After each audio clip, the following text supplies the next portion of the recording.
Hello 11th class students, welcome to our mathematics class. Students, in our previous video we have completed the topic of arithmetic progression. Now from today we are going to start our topic of geometric progression. Students, we are discussing our chapter 9 sequence and series, and one type of sequence or series we have discussed the arithmetic progression. The second type is the geometric progression. Arithmetic progression में हम क्या करते थे, each term जो है each to consecutive terms के बीच में common difference होता था. मतलब ईच टर्म जो है वो डिफर कर रही थी विद अ कॉमन डिफरेंस. ठीक है, लेकिन इसमें हमारा ज्योमेट्रिक प्रोग्रेशन में क्या होता है, ईच टर्म मल्टीप्लाई होती है विद अ कांस्टेंट रेशियो. ठीक है, मतलब अगर हम दो टर्म लेते हैं कंसेक्यूटिव टर्म, तो उन सभी का रेशियो प्रीसीडिंग ईच टर्म का उसकी प्रीसीडिंग टर्म के साथ जो रेशियो होता है वो हमेशा कॉमन होता है. मीन्स हम क्या कह सकते हैं, सिंपली अगर हम कहें two square, two cube, 2 to the power 4 and so on. यहाँ पे अगर हम देखें तो सभी का अगर हम रेशियो निकालें, हर टर्म का उसकी प्रीसीडिंग टर्म के साथ रेशियो निकालेंगे, वो सभी का क्या हो गया 2. दैट इज यहाँ पे कॉमन, सभी के बीच का जो कॉमन रेशियो है वो क्या आ गया 2. ठीक है, तो इस टाइप की सीक्वेंस जिसमें ईच टर्म जो है एक कॉमन रेशियो से, एक तो कॉमन नंबर से मल्टीप्लाई हो रही है, सेम नंबर से मल्टीप्लाई हो रही है. ठीक है, इसमें कॉमन मल्टीप्लाई होता है. तो इस टाइप की जो सीक्वेंस है वो क्या कहलाती है, ज्योमेट्रिक प्रोग्रेशन. अब हम डेफिनेशन लिख लेते हैं. A sequence of non zero numbers. तो ऑब्वियसली यहाँ पे जो नंबर्स आएंगे वो नॉन जीरो आएंगे, क्योंकि इसमें जो अगर मल्टीप्लाई करेंगे जीरो के साथ तो चेंज ही नहीं होगा. अगर यहाँ पे कोई भी टर्म जीरो आ जाएगी तो हमारी खत्म हो जाएगी सीक्वेंस. उसके साथ मल्टीप्लाई करेंगे तो आगे वाली सभी टर्म्स हमारी जीरो आती चली जाएंगी, तो आगे वाली टर्म्स नेक्स्ट टर्म निकलेंगी ही नहीं. तो सभी टर्म्स हमारे जीपी की क्या होनी चाहिए, first of all non zero होनी चाहिए, इन विच एवरी टर्म, प्रत्येक term except the first term, first term को छोड़ के बाकी सभी टर्म्स जो है उसकी प्रीसीडिंग टर्म के साथ जो रेशियो है वो क्या होता है, constant ratio.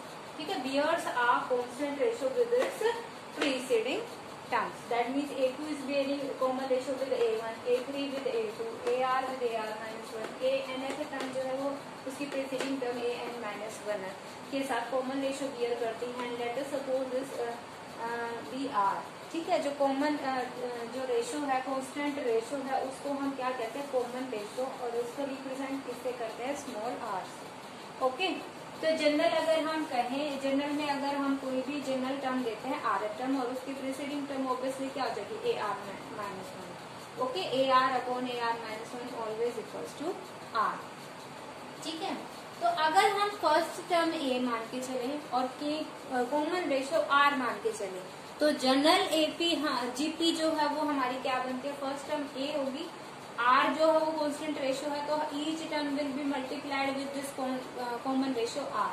So next term will be AR. Next फिर से ये वाली टर्म R से मल्टीप्लाई हो जाएगी AR स्क्वायर. नेक्स्ट फिर से ये R से मल्टीप्लाई हो जाएगी AR3, so up to AR to the power n-1. ये आपकी nth टर्म हो जाएगी. ठीक है, क्योंकि यहाँ पे देखिए nth टर्म कैसे हुई, क्योंकि यहाँ पे आप देख सकते हैं R की जो पावर है वो उसकी जो पोजीशन है उससे 1 लेस है. सेकंड टर्म है तो पावर 1 है, थर्ड टर्म है तो पावर 2 है, फोर्थ टर्म है तो पावर 3 है, तो nth टर्म होगी तो power 1 less, that is n-1 होगी. This is the general term. ठीक है, nth टर्म जो है जनरल टर्म, हम nth term of the GP AN equals to A into R to the power n-1. Okay, and represent the total numbers of terms in the GP.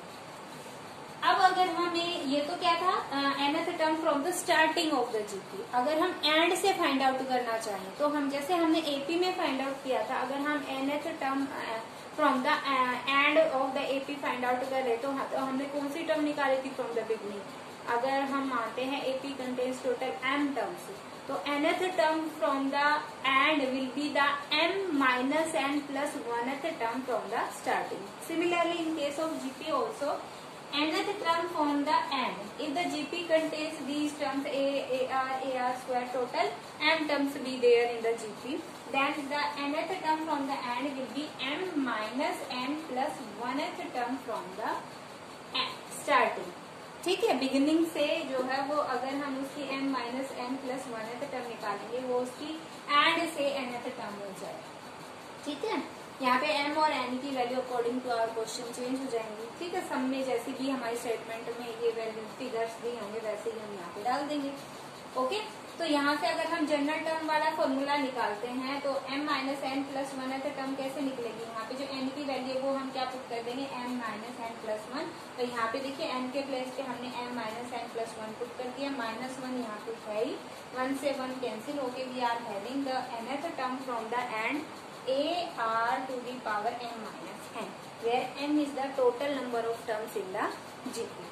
Okay, now one important theorem also in the GP, जैसे कि हमारी AP में थी, if we add up the first term and last term of the AP, then the sum always equals to all the terms which are equidistant from the beginning and end. beginning और end से जो terms equidistance है उनका अगर हम सम लेते हैं तो वो हमारे फर्स्ट टर्म और लास्ट टर्म के सम के इक्वल होता है। वैसे इन केस ऑफ जीपी हमारा मल्टीप्लाई हो रही है तो ऑब्वियसली हमारा क्या आएगा, प्रोडक्ट। उसमें सम आ रहा था क्योंकि उसमें हमारा जो कॉमन डिफरेंस है वो ऐड होता है और इसमें जो कॉमन रेशियो है वो मल्टीप्लाई होता है इस टर्म के साथ, तो ऑब्वियसली इसमें हमारा जीपी के केस में क्या आएगा, प्रोडक्ट। तो हमारी थ्योरम क्या बन जाएगी, the product of in the first of all जो जीपी है वो फाइनाइट होनी चाहिए। अगर ये जो हम एन की value number of terms n बता रहे हैं, अगर ये एन की वैल्यू आपकी क्या होती है, फाइनाइट होती है, तो जीपी भी फाइनाइट होगी। अगर ये एन फाइनाइट नहीं होगी तो जीपी भी इनफाइनाइट हो जाएगी। ओके, तो अगर हमारी फर्स्ट ऑफ ऑल थ्योरम के लिए कंडीशन क्या होनी चाहिए, finite GP, that means n जो है वो फाइनाइट होना चाहिए। The product of the terms equidistant from the beginning and end, तो जो हम दो टर्म्स लें which are equidistant from the beginning and end, तो उनकी जो प्रोडक्ट होगी वो हमेशा इक्वल होगी and equals to the product of the first and the last one. These are the some basic things about GP. Also one more interesting thing in the GP students, obviously यहाँ पे जो है each term multiply हो रही है ना, तो अगर हम GP को रिवर्स कर दें तो वो भी तो एक GP बनेगी ना। तो अगर हमारी जो last term AR to the power n minus 1 है ये फर्स्ट टर्म हो जाए, next AR to the power n minus 2 and so on up, जो हमारी सेकेंड लास्ट टर्म है वो AR हो जाए, लास्ट टर्म A हो जाए। ठीक है, तो ऑब्वियसली ये हमारी ईच टर्म जो है वो R से डिवाइड हो रही है, तो यहाँ पे हमारा जो कॉमन रेशियो है वो क्या हो गया, 1/R। ठीक है, जो कॉमन रेशियो है वो रिवर्स हो जाता है। ठीक है, तो अगर हम किसी भी जीपी को रिवर्स ऑर्डर में लिख देते हैं तो उसका कॉमन रेशियो जो है वो भी क्या हो जाएगा, उसका रेसिप्रोकल रिवर्स हो जाएगा। Okay, now let's start our discussion with our exercise 9.1. Our first sum is, if ABCD are in GP then prove that BC equals to AB.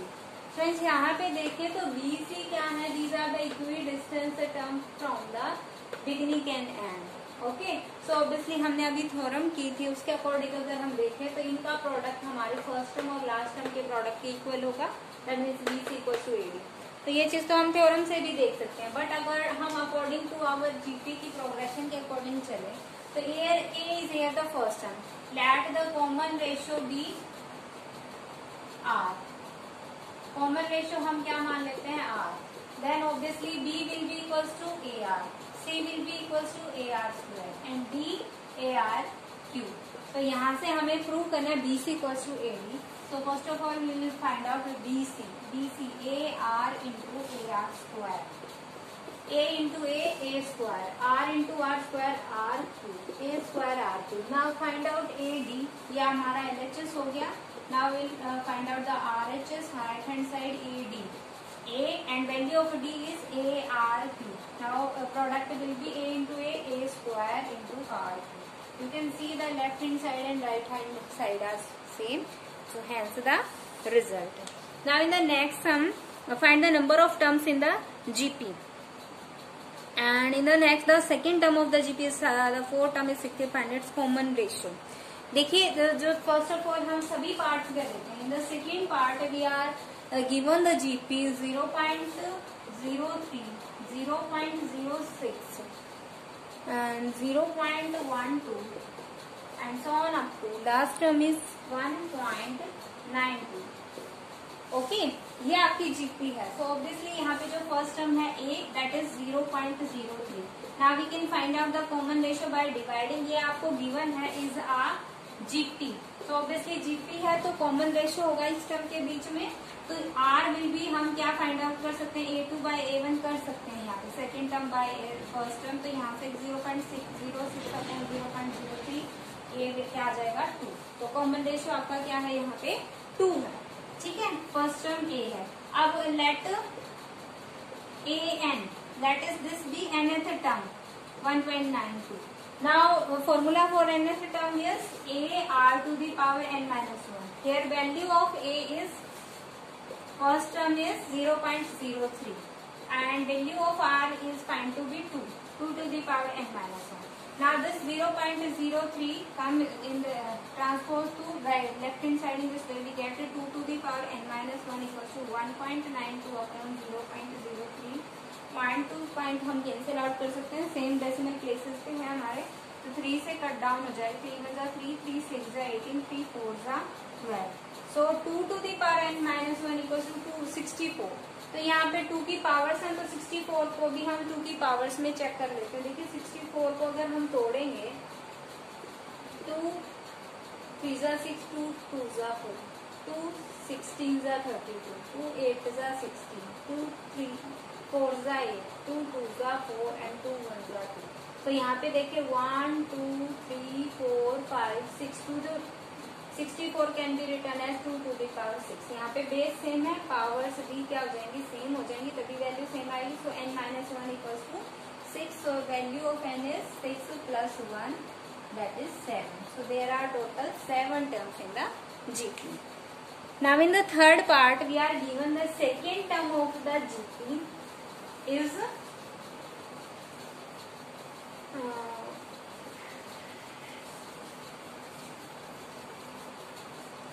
second term of a GP is 4।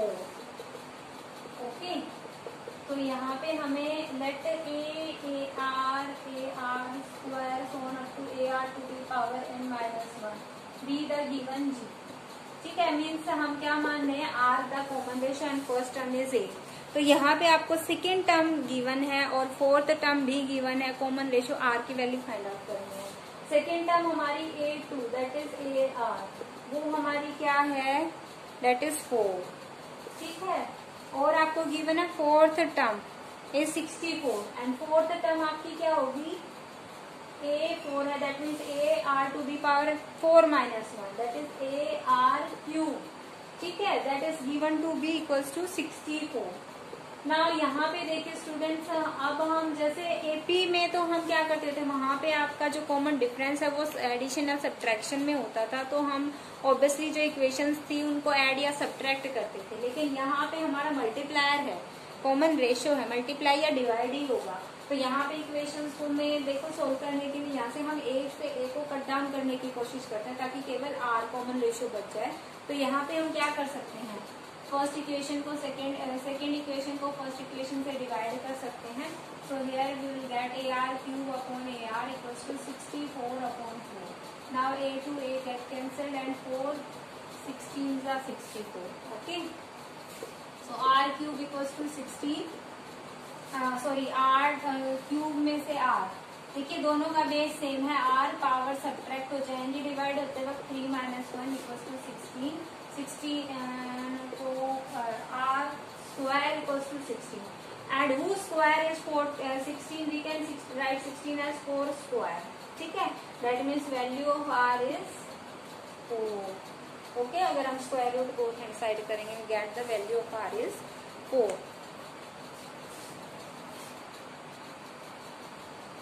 In the fourth one, we have to find the series whose nth term is 3 to the power n minus 1। Here we are given the general term, we will find out each term by substituting the different values of the n। Is it, we have to check is it a GP, हम पहले sequence find out करेंगे, फिर उसके terms के बीच का ratio, consecutive terms के बीच का ratio find out करेंगे। अगर वो रेशियो कांस्टेंट मिलता है, कॉमन रेशियो मिलता है, then we say that it is a GP, otherwise no. Now after that we are to find the sixth term. Sixth term obviously यहाँ पे हम जो एन की वैल्यू 6 फाइंड आउट पुट कर देंगे, तो 3 to the power 6 minus 1, this will be the sixth term. Now let's start to check the different पहले हम डिफरेंट टर्म्स फाइंड आउट करेंगे। तो फर्स्ट टर्म a1 के लिए हम n की वैल्यू 1 पुट करेंगे, 3 to the power 1 minus 1, 3 minus 1 we get first term 2। Now second term, यहाँ पे n की वैल्यू 2 पुट की हमने, 9 minus 1 we get 8। Third term के लिए यहाँ n की वैल्यू हमने 3 पुट की, 3 cube minus 1 27 minus 1 26। इस तरीके से हमने 2-3 टर्म्स और फाइंड आउट कर ली। तो यहाँ से अब हम रेशियो फाइंड आउट करते हैं ईच टर्म का विद इट्स प्रीसीडिंग टर्म। तो यहाँ से a2 by a1, देखिए क्या हो गया, 8/2 वी गेट 4। तो हमारा सेकेंड टर्म से फर्स्ट टर्म का रेशियो तो क्या आ गया 4। नाउ थर्ड टर्म का सेकेंड टर्म से रेशियो निकालते हैं हम, a3 by a2, 26 by 8 divided by 2, तो both terms we get 13 by 4। You can see that here the ratio is 4, here 13 by 4. So the ratio is not constant. So we can say that the given series is not a GP. GP के लिए हमारा जो ratio है between the consecutive terms वो same आना चाहिए, constant आना चाहिए, ठीक है। Now sixth term will be 3 to the power 6 minus 1. 3 to the power 6 is 729 minus 1 we get the sixth term 728. In the fifth question, third part, we are given which term of the GP, root 2, 1 upon root 2, 1 upon 2 root 2, 1 upon 4 root 2 and so on is 1 upon 512 root 2. So students, here we are given the GP whose first term is root 2. Now we'll find the common ratio. Obviously यहाँ पे GP given है तो सभी के बीच का ratio जो है वो कांस्टेंट होगा, common ratio. So common ratio R can be find by dividing the first term by the second term by the first. So a2 by a1 that will equals to R 1 upon root 2 upon root 2, that is 1 upon 2. Common ratio आपका 1/2 आ गया, first term root 2 आ गई। Let us suppose this is the given term, this term is the nth term. So formula for nth term is a r to the power n minus 1. This is equals to 1 upon 512 root 2. Now value of a is root 2 and r is 1/2. So after putting this root 2 transpose to the other hand side and get divided here, we are having root 2 into root 2 multiply 2 here. So we are having 512 into 2. We get 1 upon 2 to the power 9 here, and which is equal to 1 upon 2 to the power n minus 1. This will be equal only when n minus 1 equals to 9. In this way we get value of n is 10. So this given term is the 10th term of the GP. In the 10th sum we are given if the third term of a GP is 4, find the product of first 5 terms. So let us assume the GP be AR square, AR cube, AR to the power 4, AR to the power 5 and so on. Let the nth term be AR to the power n minus 1. So obviously students, here A is the first term and R is the common ratio. Now we are given the third term of the GP is 4 and the third term will be AR square and this is given to be equals to 4. AR square is equals to 4. Let us suppose this is the first equation. Now we are to find the product of first 5 terms. First 5 terms of the GP are students A, AR, AR square, AR cube and AR to the power 4. We have to find the product of these terms. So you can see that A is coming 5 times. So we are having A to the power 5 and if we are taking R to the power R common, so powers of R are 1, 2, 3, 4. Okay, when we are multiplying different terms with same base and different powers, then powers are added. Okay, so 1, 2, 3, 4 will be added. So total power of R is 10. So here R to the power 10, this 10 we can be split it as 2 into 5. So this R to the power 10 can be written as R square to the power 5. ठीक है, ये आप ratio जो है exponent and power में कर चुके हैं। a to the power m to the power n आपका क्या होता है a to the power mn। तो हमने जो a टू दी पावर 10 है उसको a to the power 2 into 5 में तोड़ दिया, तो इसमें को हम अंदर लिख सकते हैं स्क्वायर और उसकी पावर 5। ठीक है, इस तरीके से। Now we are having same power of different base, and all of you know that a to the power m into b to the power n equals to a into b to the power n. जो आपके base है वो multiply हो जाएंगे, power जो है same लग जाएगी. ठीक है, तो यहाँ पे आपके बेस जो है वो यहाँ पे a है, यहाँ पे r square. This will B multiply and power is 5. Okay, so ar square. Here we are having the value of ar square is 4. So we can put here 4. We are having the product of first 5 terms, 4 to the power 5. We multiply this and we get the answer 1024. So I hope students you understood all the sums. So today your homework is to solve first 10 sums. Okay, only first 10 sum of the exercise 9.5. If any problem still left, you can ask in your problem session. Thank you. Have a nice day.